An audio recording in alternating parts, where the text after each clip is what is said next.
какво означава стил? Истина. Кога твоето колебание те е заляло и се е наложило да се бориш с него? Коя е твоята муза? Да ме възприемат хората такъв, какъвто съм. Исках да бъда човек. Извън професията, какъв човек е Илия?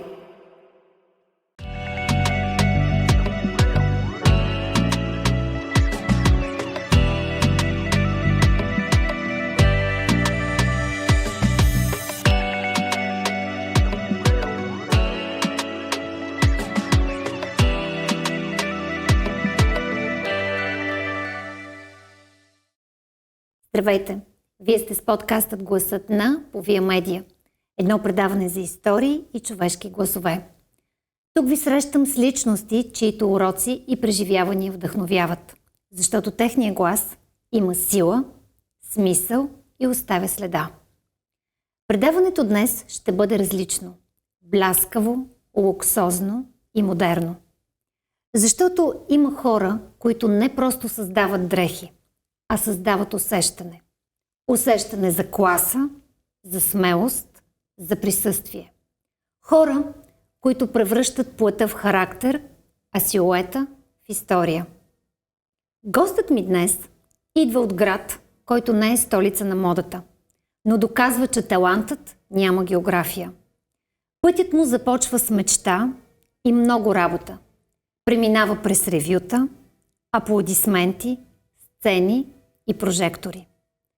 Негови модели дефилират уверено. Негови тоалети се носят от известни личности, а зад всяка колекция стои не просто стил, а философия. Но отвъд блясъка стои човекът, съпругът, бащата, дядото, мъжът, който вярва в семейството като най-голяма опора, който намира вдъхновение не само в модата, а и в любовта, вярата и тишината след аплодисментите. В този епизод ще си говорим за смелите мечти, за цената на успеха, за Бог и молитвите, които Той чува, както и за вярата, която е най-голямата ни опора. Ще говорим и за това как се изгражда не само име, а и стил, и как се пази сърце, за да останем повече човеци. Казвам добре дошъл на моя гост, моделиера Илия Илиев. Благодаря за поканата. Анонса ме докосна. Много топли думи и сега нищо не ми остава да ги оправдая тези думи. Това ли си ти всъщност? Да, това съм аз. Едно тихо момче с много мечти. Мечти, с които си търсех мястото. И благодаря на Бог, че това място е модата. А това красиво изкуство ми подари език, за да мога най-добре да се изразявам. Затова след като приех поканата, казах, по-добре с една колекция да се представя, щях да изразя най-добре себе си, отколкото с думи. Първо искам да кажем, че тоалетът, с който съм облечена днес, е твое дело. Но преди да си говорим за това как стигна до този тоалет, за да бъде той показван на едни от големите ревюта, искам да тръгнем от много по-далече. Искам да се върнем назад във времето. Момчето Илия, за какво мечтаеше и какъв път му се наложи да измине, за да може днес да бъдеш обявен за моделиер, а по-късно ще стане ясно, че ти си и моделиер за 2025 година.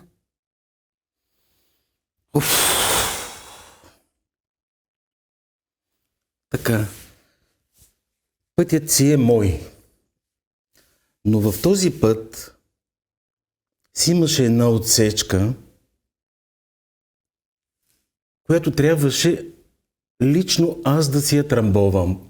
Трамбовам, мисля, че е думата, която мястото се набива, за да се трамбова. Тази отсечка ми раздели пътя на ляв и дясен път. С по-тъмна кожа озовах се в лявата тъмна страна. Примерно Стоян, той е с по-светла кожа и се озова от светлата страна. Но, играейки си в тъмната страна, там където тичах, изпотявах се от игри, от време на време поглеждах и светлата страна. Нещо ме дърпаше. Заставах по средата на тази отсечка, на нетрамбованата отсечка, поглеждах само да се докосна до светлата страна, имах усещането, че Стоян ме вижда от високо. Пак се връщам към тъмната страна. Правих един зигзаг. Бях кълбал от въпроси. Боли ме за тази страна.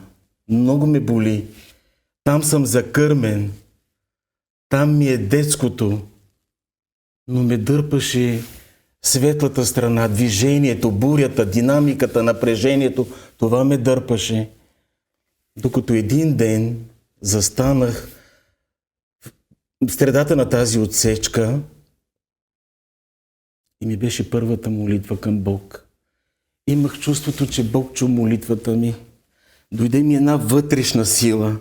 Вълнувам се и дойде ми една вътрешна сила с тихия си глас, но Бог ме чу и си казах: мен не ме е срам от произхода ми. Мен не ме е срам от рода ми. Аз мога, аз съм силен, ще се образовам, ще застана достоян и ще изсветлея. Това си казах. На практика се оказва, че стигмата с етноса е напълно погрешна. Защото в твой случай етноса не е бил пречка, а е бил привилегия. Защото срещу мен стои един човек. И няма значение какъв е неговият цвят на кожата, когато този човек е застанал сред най-популярните хора в България и е представил нещо толкова съвършено като своите модели. Така е, но това вече е другия път. Трябва друг път пак да ви гостувам, да говоря за пътя пресичане с предимство. Сега говоря за трамбованата отсечка. Струваше ли ти се твърде дълга тази отсечка? Смяташ ли, че е по силите си да извървиш този път? От тъмното към светлото? Мисля, че си заслужаваше. Заслужаваше си, защото трябваше да започна от някъде, но разбрах, че с образованието ще успея. Училището ми беше втори дом. Спомням си как си поставях за цел, че днес от тази книга не ще прочета, а ще приписвам тази страница, едно, че нещо да науча и друго да си разработя и почерка. И знаете ли, че забелязах тогава другарка се казваше, вместо с молив, започна с химикал да ми пише оценката. Тази жена с молива, тя ме наблюдаваше. Тя ме наблюдаваше под лупа. Тя видя Илиев. Не видя само Илия. Ти ли беше първият човек, който ти подаде ръка? И погледна с други очи на теб? Смело му да кажа, че съм аз. От бедно семейство родителите ми се стремяха да имат хляб на масата. Исках да се променя. Вярвах, че мога. Боли ме за тъмната страна. Те са сърцето ми. Те са кръвта ми. Но съжалявам, не съм виновен аз. Не исках да остана зародиш. Исках да бъда човек. Тук ще направя една вметка. С твоите тоалети се носят и от богати хора, и от бедни хора, и от хора от твоя етнос. На практика ти даваш шанс на тези хора да се почувстват значими и специални чрез твоите тоалети. Усещаш ли това предимство, което даваш на тези хора, които са били в положението на малкия Илия? Една рокля може да накара някакво момиче да мечтае по-смело и да тръгне по твоя път. Имах моменти, когато абитюрентка или булка сложи моя рокля и се разплака, че е моя роклята. Значи има история в тази рокля. За мен всичките са еднакви.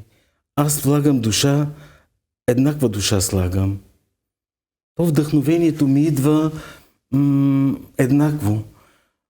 Дори при отключването на ателието с ключа, то ми идва вдъхновението, че ще мога да направя нещо специално за една жена, да бъде специална за мечтания си ден и спокойно да каже да на живота. Според теб една рокля променя ли се според това кой я облича? Какъв човек, каква душа я облича? Ми променя любовта. Всеки бот е с любов. Всяко гладене... Оставяш частица от себе си. Да, оставам частица от себе си. Извън професията какъв човек си? В професията ти си прецизен, вдъхновен, мотивиран и амбициозен.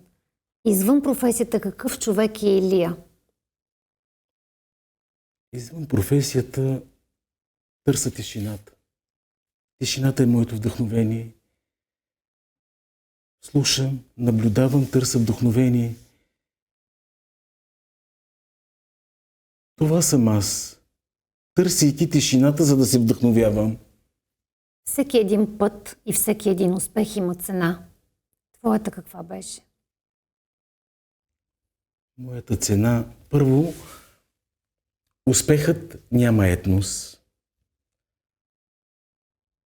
Само аз си знам колко се изтърмозих да докажа на себе си, че мога.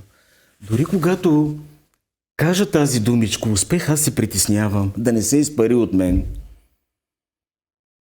Сега се сещам едно изказване на Лили Иванова за успеха. За успеха тя каза: аз не строя пясъчни кули. Това ме докосна. И винаги се облягам към тези думи. Защото таланта ражда успеха. А с таланта трябва всеки ден да се работи, да се мачка, да се върти, дори да се разтяга, да не се втвърдява.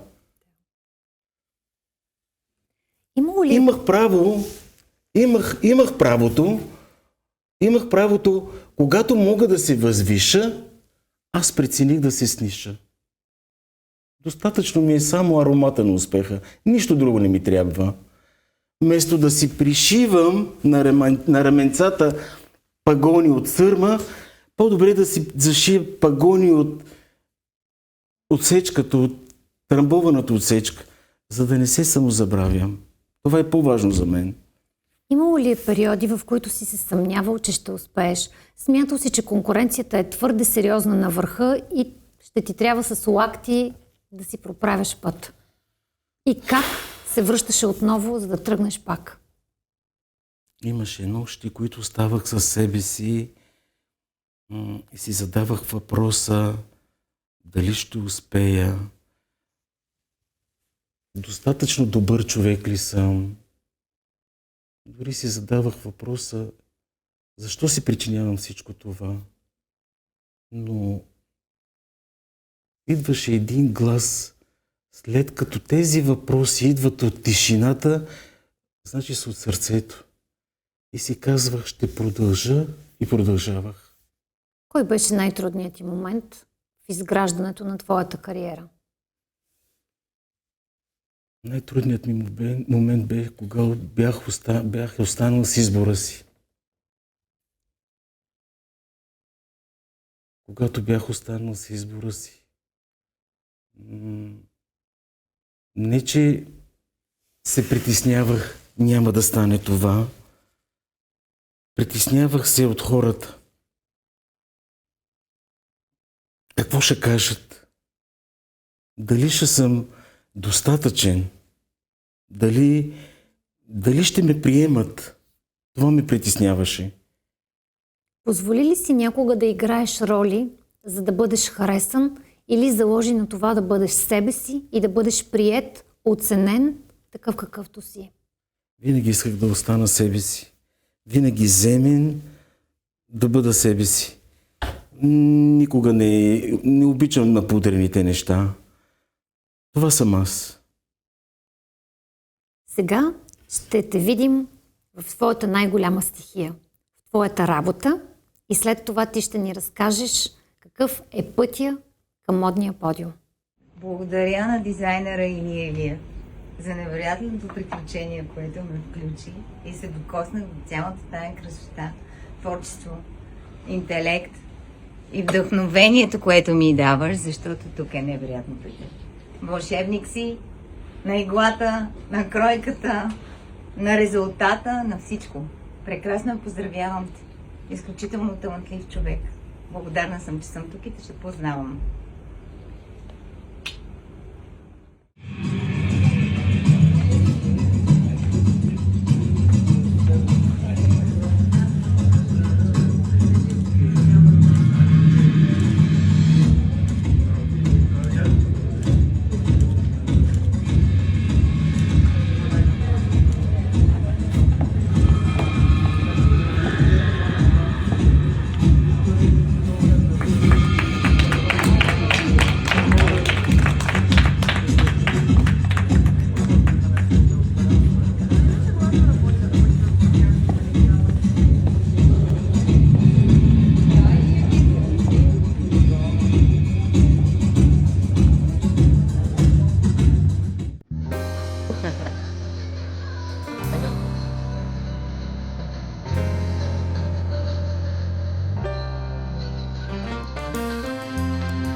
I don't ever slow up, no I don't take shit. I got no love for the fakeness. If you wanna play tough and wanna hate this, I'll always show up.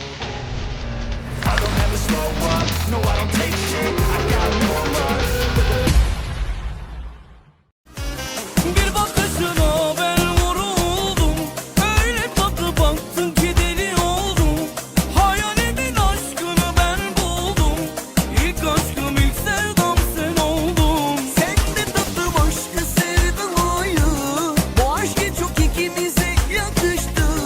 Ölürüm de vazgeçmem senden. İlk aşkım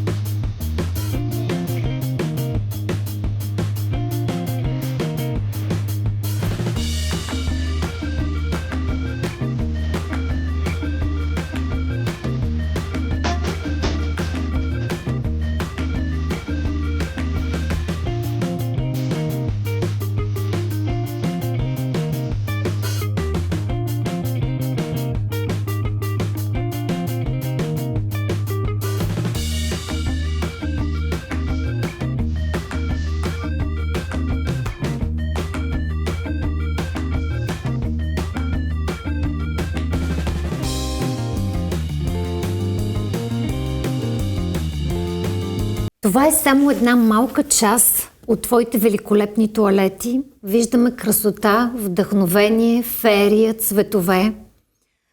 Сега ще те помоля да ни разкажеш откъде черпиш идеи за тези фантастични модели и да ни кажеш какъв е пътя от скицата до готовия тоалет.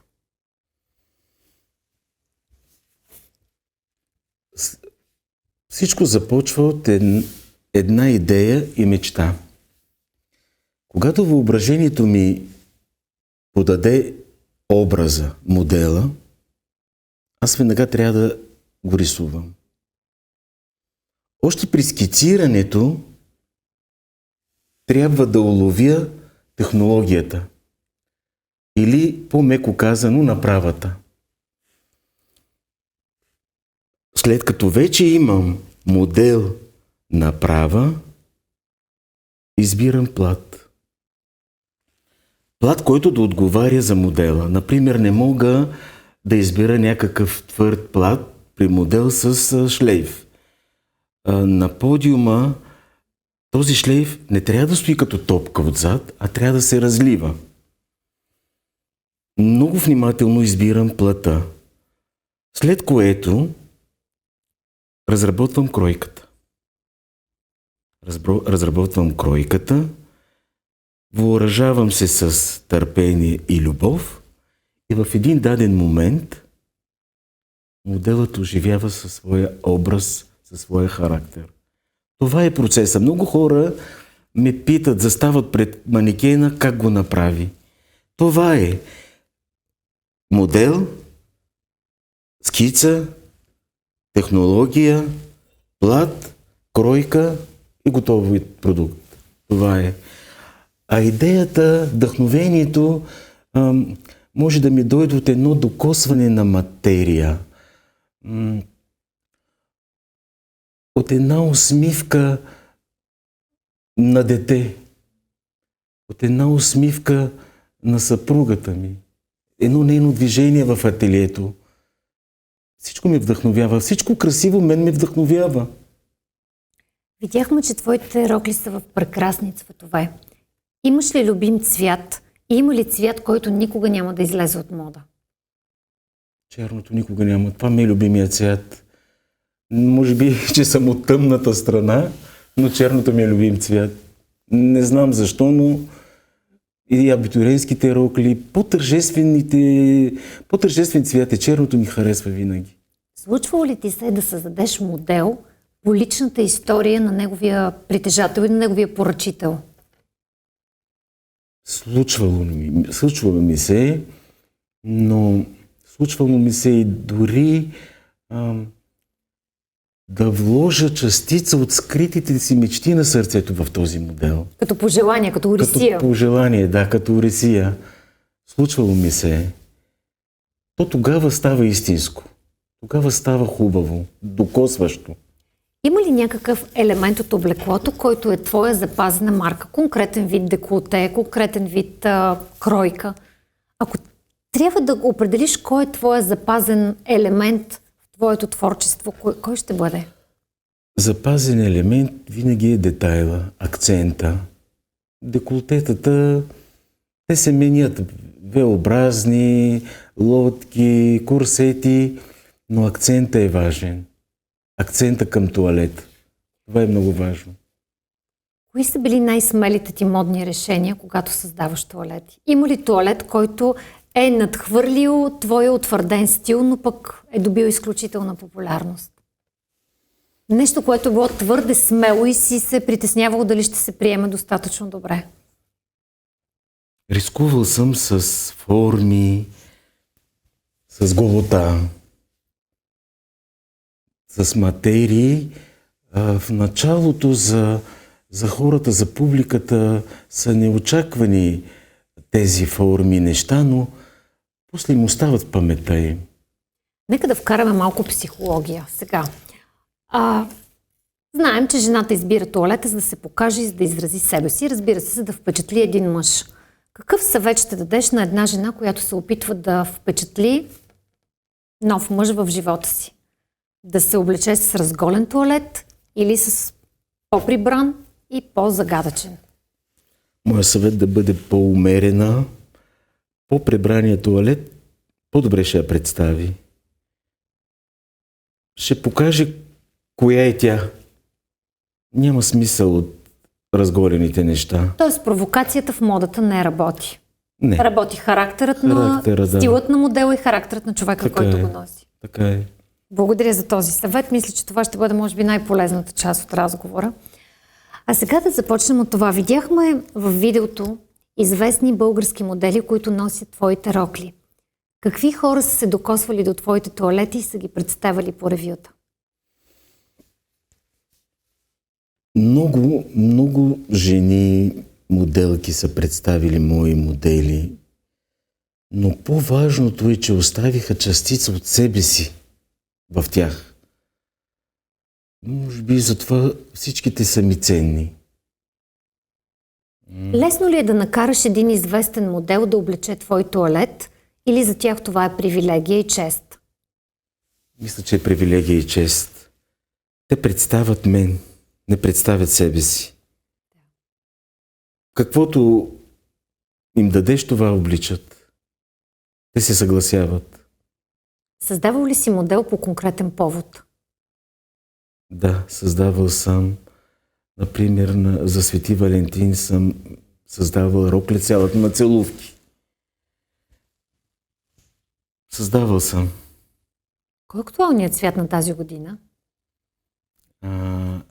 Пак черното и графита.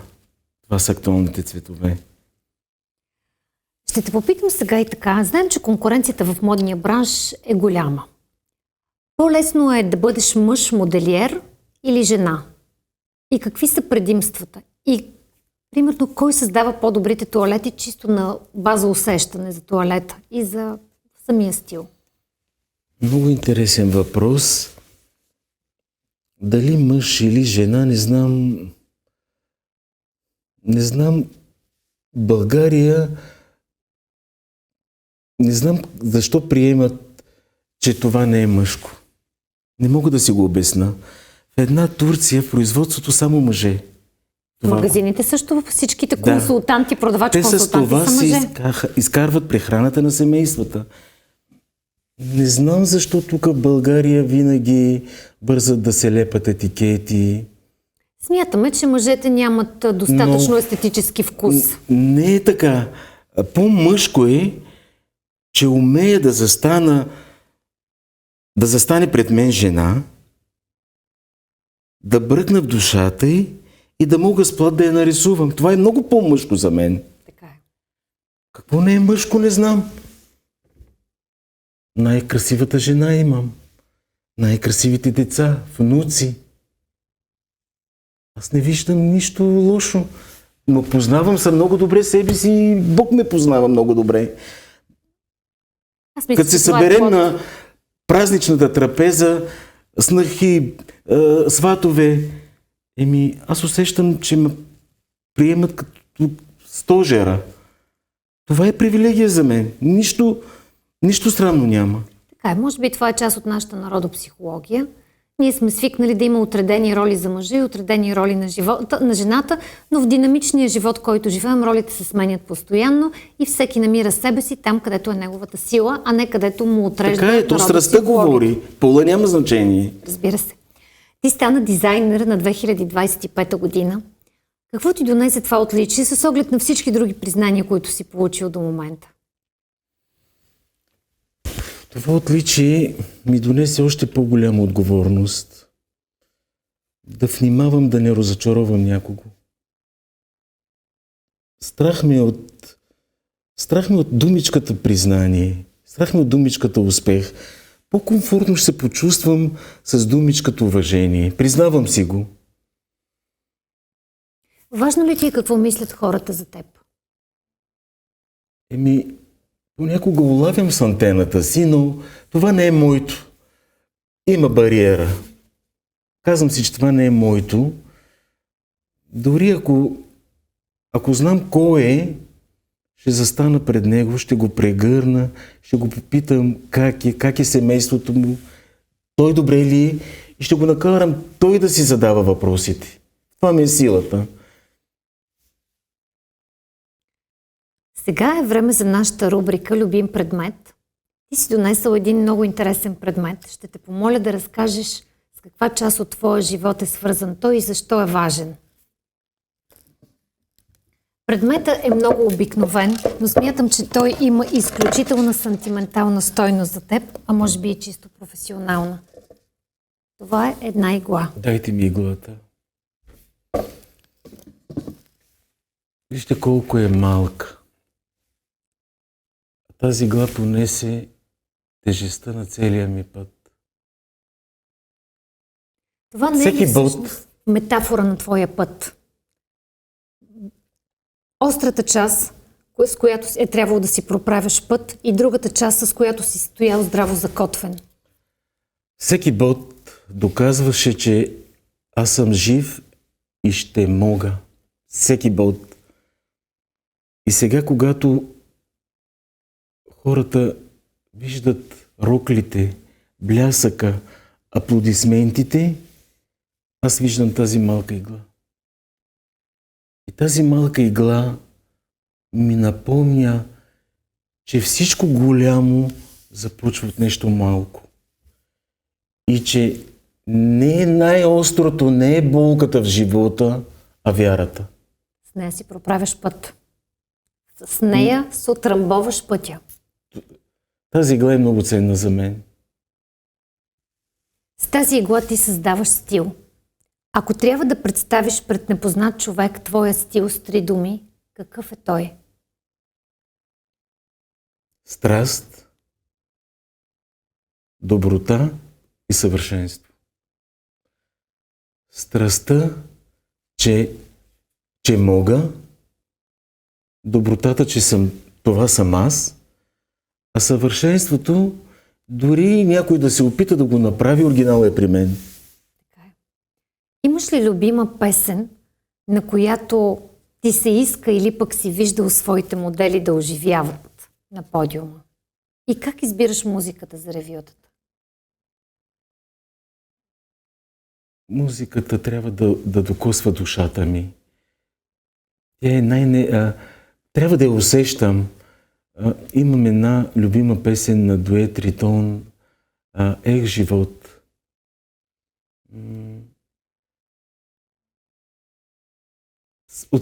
От самия текст, от самата музика аз се вдъхновявам. А сега е време да разберем коя е твоята муза, която ти дава това вдъхновение, за да създадеш тези приказни тоалети.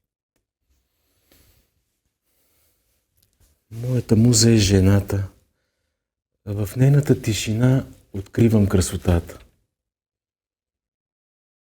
Във всяко чисто, истинско откривам красотата. Но жената е моята муза. Има ли други моделиери, дори от предходни години от твоето детство, на които ти си се възхищавал и които са изградили твоя усет към модата и са ти били своеобразен трамплин? Възхищавам се на великите имена в модата. Възхищавам се на творците, които успяват модата да превърнат в изкуство и да остават следа в модата. Кое е по-важно за една обикновена жена? Да има една супер скъпа рокля, която ще облече 2 пъти в своя живот, или да има тоалет, който да подчертава целия й характер? Да има тоалет, който да подчертава целия й характер. Няма смисъл от скъп тоалет. За кого тогава е предназначена висшата мода? За по-смелите. За по-смелите. Сега е време да видим какво мислят хората, с които ти работиш, и твоите приятели за теб. Те ще ни помогнат да те видим в една твоя различна житейска роля и да научим повече за теб самия.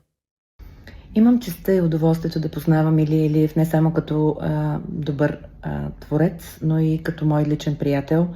И само мога да изразя възхищение и от работата, и от отношението му, и погледа му към живота. Илия е един прекрасен творец. Всеки, който се докосне до неговите колекции, оставя верен към него завинаги. Той е не само креативен, талантлив, но и не случайно названието му е майстро. Искам да изкажа от себе си, от цялата си душа и сърце искрени благодарности за това, че Илия е в моя свят. Илия е един от хората, които ме вдъхновяват, и не на последно място той прославя българската мода не само в България, в значимите събития, в които той участва, но и извън пределите й. Поздрави, възхищения и прегръдки от мен. Нели Анастасова. С какво свързваш името на Илия Илиев? С доброта. Една безкрайна доброта. Как се намерихте и какво ви свързва? Намерихме се, мога да кажа, че съдбата ни срещна служебно, първоначално. Свързва ни едно много дълбоко и много истинско приятелство. Мога да кажа, че той ми е един от най-близките хора, с който страшно много си помагаме. Нямам труден момент в живота ми, който той да не знае и в който той да не ми е помогнал, ако е било по силите му. Какъв съвет ти е давал в трудните моменти? Всеки път, когато му кажа, че нещо не се случва така, както искам, той винаги казва нещо, което съм запомнила. Спокойно, Бог знае кога. Неговото семейство е неговата крепост. Какви са хората, които стоят рамо до рамо с него? Те са, между другото, едно семейство, на което искрено се възхищавам. Едно много голямо, сплотено семейство. Илия е стожера на това семейство. Виждала съм какво безкрайно уважение изпитват всички към него. Много добри хора, изключително добри, чисти, сърдечни.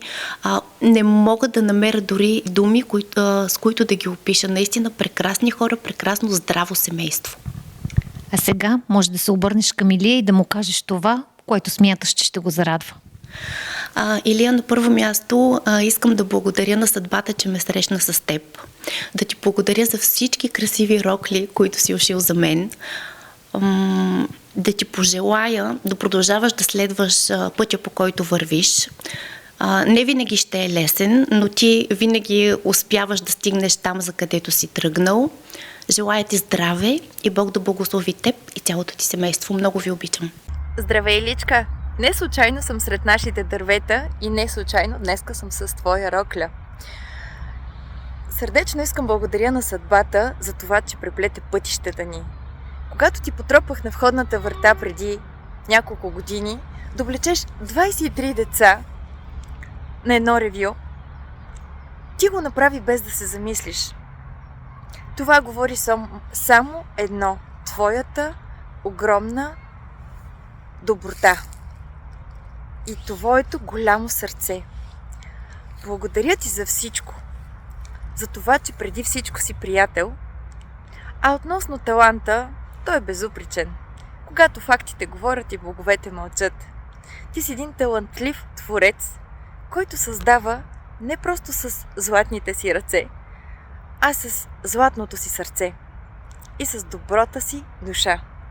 Обичам те, благодаря ти. Благодаря ти, че си част от моя живот. Благодаря ти за това, че ме правиш да се чувствам красива с твоите страхотни тоалети. И благодаря за това, че си част от каузата Сърце в зелено и винаги ни подкрепяте с твоето семейство. До нови срещи! Обичам те! Това са малка част от твоите приятели и ако трябва да изградим образа, който те представиха, ти си човек с огромно сърце, с вътрешно присъща доброта, благородство, великодушие и разбира се златни ръце.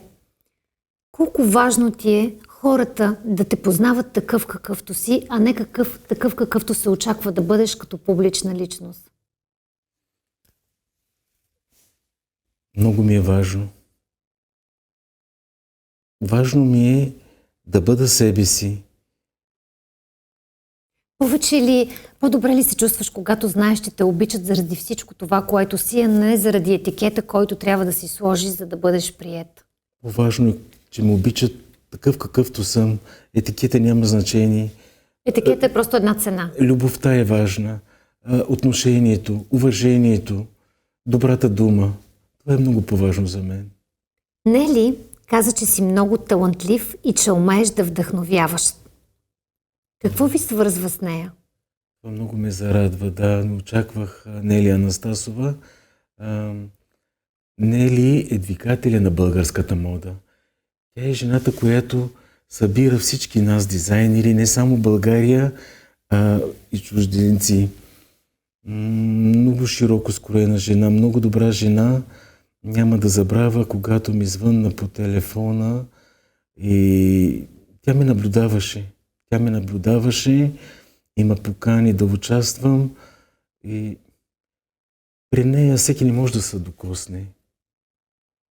Там е голяма селекция, но благодаря на Бог, че тя ме усети като човек и тази година ще участвам на много големи събития. Очакваме голямата сцена. Много съм благодарен на тази жена. Голяма ръка ми подаде. Голяма ръка. Ани постави акцент върху твоето добро сърце, върху твоята потребност да помогнеш с вяра, надежда, любов и мъдрост, когато тя е имала трудни моменти. Кой е помагал на теб самия, за да имаш и ти тази потребност да върнеш доброто? Може би връщайки се към себе си, към изживяното, за да не допусна тази болка, поне тя да я изпитва. Може би това ме кара моето изживяно да паза някой. Какво си казваш в труден момент? С какво се вдигаш на крака? Коленича и се моля Бог да ми помогне, да ми даде сила, увереност, за да мога да продължа. Ти си споделял, че си вярваш човек и че вярата в Господ има изключително важно значение за теб. В какви моменти си усещал най-много Божията помощ и кога си я търсил? Винаги пред всяко ревю аз се моля на Бог да ми даде вдъхновение, да ми даде сила, да ме възприемат хората такъв какъвто съм. За всяко нещо се обръщам към Бог. С какви знаци ти отговаря Той? Усещам една топлина, усещам един топъл полъх покрай мен, усещам го. Ако трябва да създадеш колекция с името вяра, надежда и любов, в какви цветове би направил тоалетите? Това са християнските добродетели. В какви цветове би ги облякал? Бяло, зелено и червено. Нашите си. Нашите си цветове ще бъдат по-истински, по-земни. Ако погледнеш назад, кое е твоето лично чудо? Може и подкрепено от Бог да е било. Да, чудото е моят Бог. Той ме изправи и ме накара да продължа. Как оставаш човек, когато си заобиколен от тази сурова реалност, в която живеем? На никого не му е лесно, повечето хора не успяват да запазят човешкото си, променят се, озлобяват се. Ти как стоиш устойчив? Какво те държи? Не мога да създавам красота и да съм лош човек. Това не мога да го... Това не е моето. Не се чувствам комфортно. Не мога да допусна закваска в себе си и да очаквам да се роди нещо красиво. Няма шанс, не става някакси. Ваня Иванова от видеото каза, че когато те е помолила да осигуриш тоалети на абитюренти в неравностойно положение, ти не си се замислил. Колко важно ти е да върнеш доброто. Ти даваш добро, но и връщаш към другите.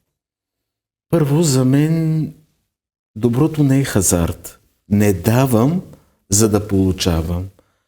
Давам, за да усета доброто, за да му се наслада. Като погледна усмивката, ми е достатъчна. Това е. А сега е време за нашата рубрика Кратка история. Аз ще ти подам 3 думи, а ти можеш да създадеш от тях измислена или реална история, или просто да ги облечеш в някаква последователност, която се случва на практика в твоя живот. Думите са страх, вдъхновение, успех. Страх дали ще успея, вдъхновението си идва и успеха. Е неизбежен. Неизбежен, да. Сега ще ти задам 10 въпроса от нашата рубрика, с които също ще те погледнем, но от малко по-хумористичната част на живота. Кой е най-големият ти страх? Предателството. А бил ли си предаван? Да. Какъв урок ти даде това? Да не го правя поне аз. Боли Коя е най-голямата ти гордост? пътят. Моят път. Ще се пошегувам сега и ще те попитам, вече в светлата страна ли си или още си на границата между тъмното и светлото? Мога смело да кажа, че вече съм в светлата страна. Боли ме за тъмната страна, но смело мога да кажа, че съм в светлата страна и трябва другия път да се говори за пътя с предимство. Кой е човека, който те е вдъхновил най-силно? Съпругата ми. А кой е бил най-големият ти момент на слабост? Не. Кога твоето колебание те е заляло и се е наложило да се бориш с него? Дали ще успея? Задаваш ли си този въпрос преди всяко голямо ревю? Винаги си го задавам. Колебая се, притеснявам се. Може би това са от емоциите. Нормално е. Какво те ядосва? Безразличието. Безразличието ме ядосва. А какво те разплаква? Добротата. С каква мисъл влизаш в ателието всеки ден? Че се връщам към любовта, към това, което правя. Какво означава стил? Стил означава истина. Ако имаш възможност да изпратиш едно съобщение до всички хора по света, какво би писал в него? Да бъдат добри. Това бих написал. Да бъдат добри. С какво искаш хората да те запомнят, освен с великолепните ти тоалети? Искам хората да ме запомнят, че съм работил с сърце. С чисто сърце. С това искам да ме запомнят. В твоята работа ти получаваш помощ от най-близките ти хора. До твоето сърце, до твоята душа, хора, които те познават в цялата ти пълнота и са рамо до рамо с теб. Сега е време да видим кои са те, а след това ти ще ни разкажеш повече за тях. Нося фамилията на моя дядо, Илия Илиев, с чест и гордост. Той е моето огледало за напред. Ако днес съм уверена в себе си, това е защото зад мен стои неговата сила. Дедо, аз вярвам, че докато вървя напред с твоите ценности, никога няма да се изгубя.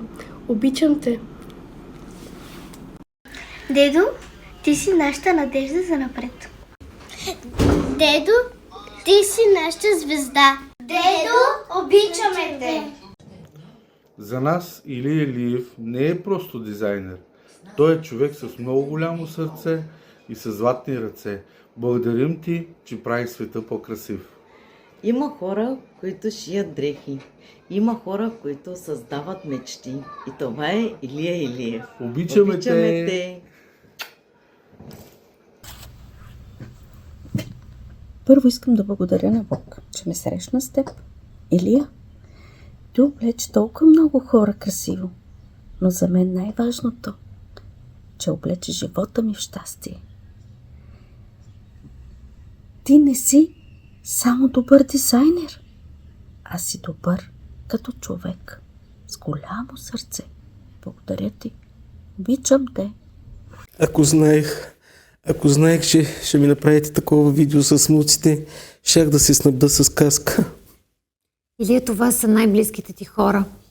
Всички с такова умиление и с такъв респект говорят за теб. Нека кажем по-малко за всеки един от тях. Първо за твоята прекрасна Мария, твоето вдъхновение, твоята муза и твоята най-голяма опора. Как ви срещна живота и как продължавате да вървите ръка за ръка двамата заедно? Първо, ще кажа, че тя е моят дом, моята истина. Ако трябва да я определя с една дума, тя е благословия. Една такава любов е дар от Бога. Много странно се запознахме с нея.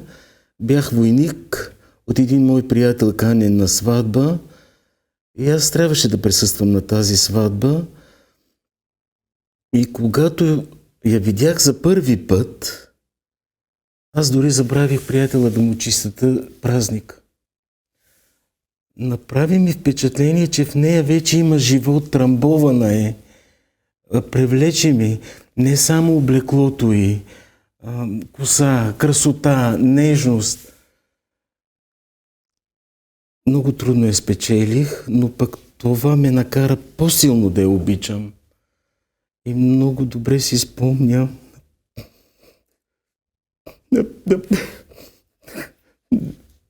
много добре си спомням на първата си среща. Не й обещах скъпи дрехи, златни накити. Обещах и семейство. И го даде. И тя вече е отработена. Тя най-добре го усети това, че ще й дам семейство. Спомниш ли си кой е първият туалет, който направи за нея? Нямам спомен, но на тази сватба тя беше най-красивата. Спомням си, тогава се носеха полите, 90-та година до средата на прасеца. Тя си позволи дълга пола до пода, с една дълбоко уверена цепка, с една каик, висока обувка, никакъв лак, никаква брошка. Всяко движение се влюбвах. Усетих, че това момиче ще ми огледалото. Честно да си призная, нямам друга любов. Нямам друга любов. Можем ли да кажем, че ти си мозъка на една колекция, докато Мария е нейната душа? Мога.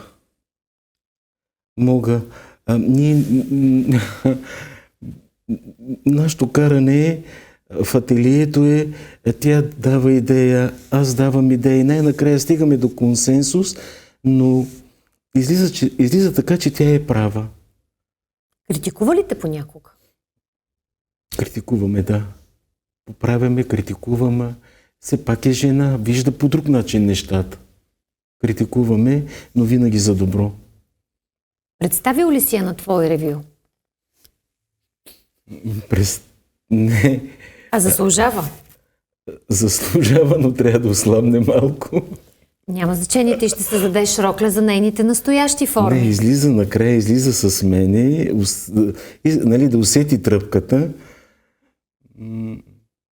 Но Мария е много добра. Какво е за теб семейството ти и какъв баща си за своите деца? Семейството за мен е моето огнище. Децата ми, внуците, за мен това е богатството ми. Дори да нямам пари материално, да не съм добре, аз съм богат. Всяка прегръдка, докато се изредат 5 внуци, аз се стоплям. Тяхните въпроси към мен, широко отворените очи, да се притеснявам, да им отговоря най-добрите въпроси. От това по-хубаво няма за мен. На какво учиш внуците си? Уча ги да учат. И се им повтарям, учете. Образовани ли сте, ще миришите на култура. Все това им повтарям. И сега ще те сложа пред една дилема. Ако трябва да избереш голямо ревю или вечеря с семейството, кое би предпочел? Директно предпочитам семейството. Първо да се нахрана с любов, за да имам сили за сцената. Нахранен с любов и тогава ще предпочита сцената. За мен семейството е по-важно. Твоите деца имат известен и успял баща. Чувстват ли се уверени и налага ли им се да се борят със своя етнос, така както на теб ти се налагаше като дете? Сега при тях е много по-лесно. Чувстват се уверени, освободени. Имат вече тая пътека с бордюрите оформена, докато при мен нямаше. Трамбованата усечка сам се я направих. По-уверени се, усещам го. Влече ли ги модата? Ще продължат ли твоя път? Всички работят при мен, дори след училище работят, идват, изрязват дантели, монтират, наблюдавам ги как симетрично си ги монтират и си плащам. Това е задължително. Не знам, не видях Илия на видеото, наследника, но той в такава възраст сега всичко е шумно покрай него, но и пръстите са му моите. Това са гени. Да. Имат ли имена твоите колекции? Да, имат имена. Как ги избираш? Зависи на кое място се зареждам с вдъхновението. Ако съм на светлата страна, може да е колекцията светлина, бяло дихание. Ако съм на тъмната страна, може да е по-тъмни мисли. Ако твоя живот беше колекция, какво име би му сложил? Светлина. Кой ти подаде фенера, с който да извървиш този път, този тъмен път? Първият човек, освен госпожата, която умастили твоите оценки. Може би молитвата към Бог. Че ще успея, че ще мога да се преродя. Да направя това прераждане с мен. Сега искам да отворим темата и за всички тези дрехи, които ни заливат, еднотипни, щамповани дрехи, които се създават от машини, но пък те са изключително популярни, евтини и достъпни. Как можем да накараме един човек да избере един авторски тоалет? Вместо да си купи 10 обикновени, в случая китайски, да речем. Какво носи един авторски тоалет на човека, който ще го облече? Защо аз да си купя една хубава дизайнерска рокля? Носи характер. Носи свобода. Носи нещо земно, истинско. Не е масовото производство, серийното производство. Има нещо по-специфично, по-изтънчено. Може би самият бот е по-друг, по-правилен. Има душа. Има душа, да, има душа. Нека да дадем и малко практични съвети на хората, които се колебаят с какъв тоалет да отидат на конкретно събитие.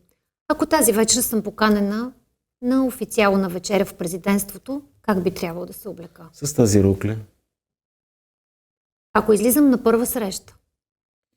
На първа среща с по-умерена дължина, с по-умерено деколте. Първо да покажеш себе си, тогава роклята. А ако съм булка?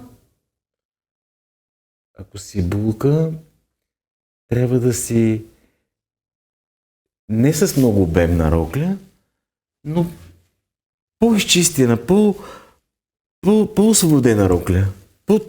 Да я чувстваш, че е твоя. Да не ти тежи цял ден. Ако отивам на бар, на дискотека, но искам да бъда модерна и ефектна. С една черна, мини-черна парфюмена рокля, къса рокля. Ако съм кръстница на някого, с какъв цвят да се облека? Червено. Да покажеш любовта си към хората. Това може би и цвета на живота, на кръвта, на страстта към живота. Червено.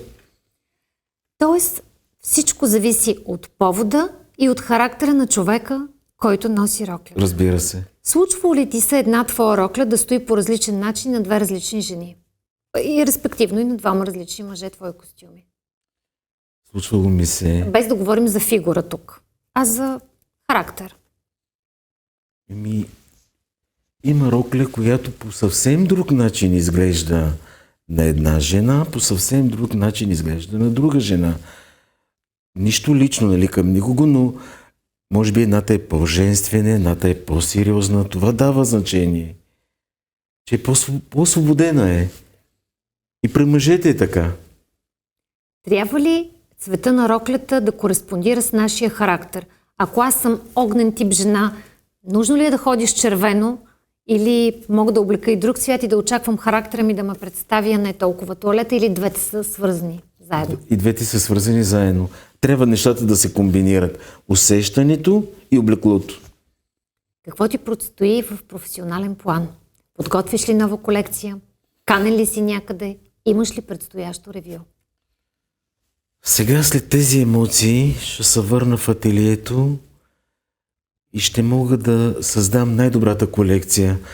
Имам събития на голямата сцена и трябва пак да покажа себе си.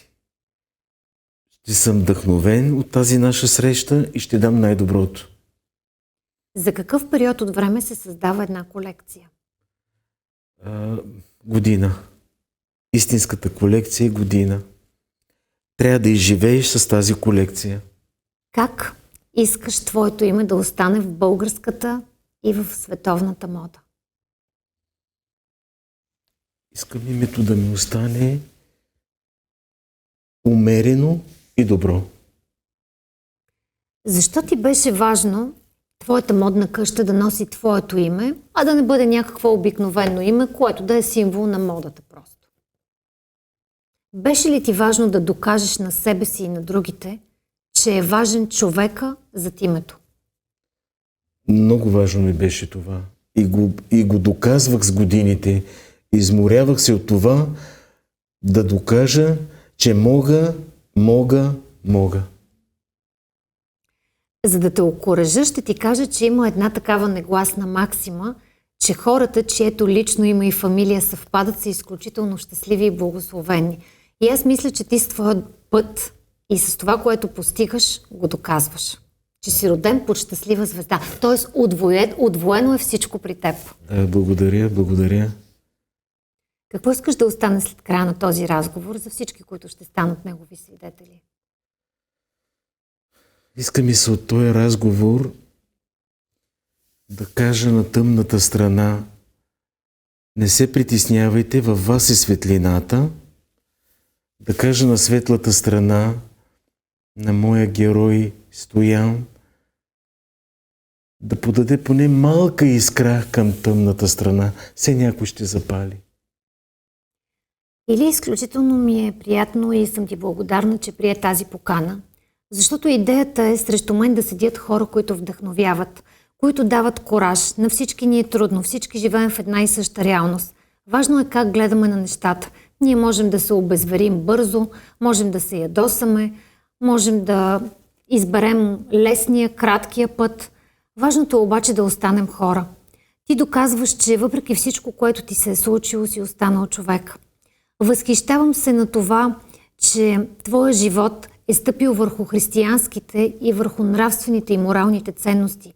И че твоето семейство е огледало на твоята душа, на твоето възпитание и на твоя стремеж да останеш човек. Радвам се, че си намерил начин да покажеш себе си по най-красивия и вдъхновяващ начин със своите тоалети. И мисля, че не трябва да имаш капка съмнение в това, което правиш и че го заслужаваш, защото самия факт колко много известни хора обличат твоите тоалети е достатъчна акредитация за теб и за твоя талант. Вярвам, че твоят пример ще зарази много други млади хора, дори от твоя етнос, които нямат сили да повярват в себе си, защото смятат, че има и емоционална и чисто социална бариера те да бъдат приети. Ти си доказателство, че за мечтите граница няма, но няма и почивен ден и че нищо не идва даром. Ние можем да се уповаваме на Господ, можем да отправяме нашите молитви към Него, но Той ни е дал силите да се справим с всичко в този живот и ти си истинското доказателство за това. Благодаря. Благодаря. Благодаря ти, че ни направи част от твоята лична история, защото твоя глас има смисъл, има сила и оставя следа. Оставих един въпрос за финал, защото той сякаш поставя рамка на разговора, който започнахме. Ако срещу теб стои едно момче, един младеж, който се колебае в себе си, който не вярва в собствените си сили и се притеснява от трудността на пътя, който трябва да измине, какъв съвет би му дал?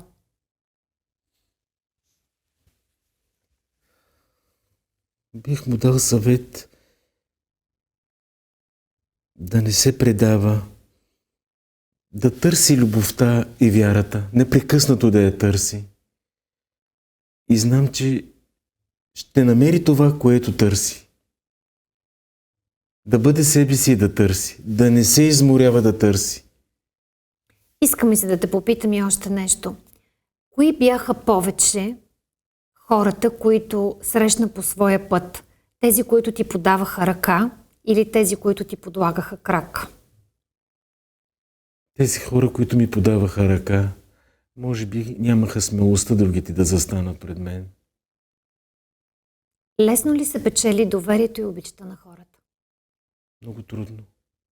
Много трудно се печели любовта и доверието на хората. Всеки ден трябва да работиш за това. Иска се неуморен труд. Не можеш да кажеш, аз съм готов, аз имам титли. Това нищо не означава. Това мен не ме грее.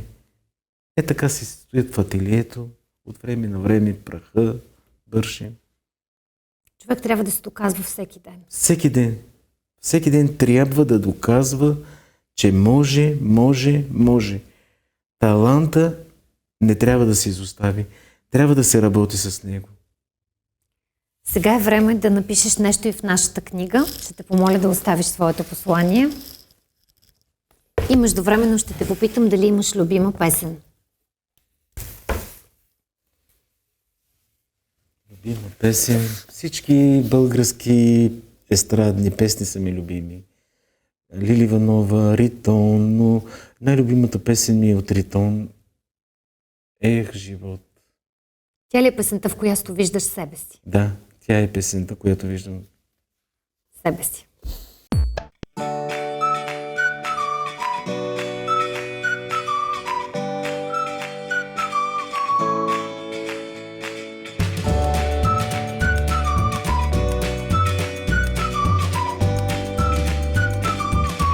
Така ще те помоля да го прочетеш. Красотата е там, където е било истинско сърце.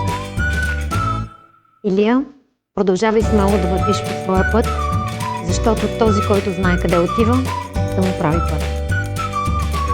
Поклон пред твоя талант, ти пожелавам вдъхновение, за да бъдеш радост на всеки един човек, който се докосне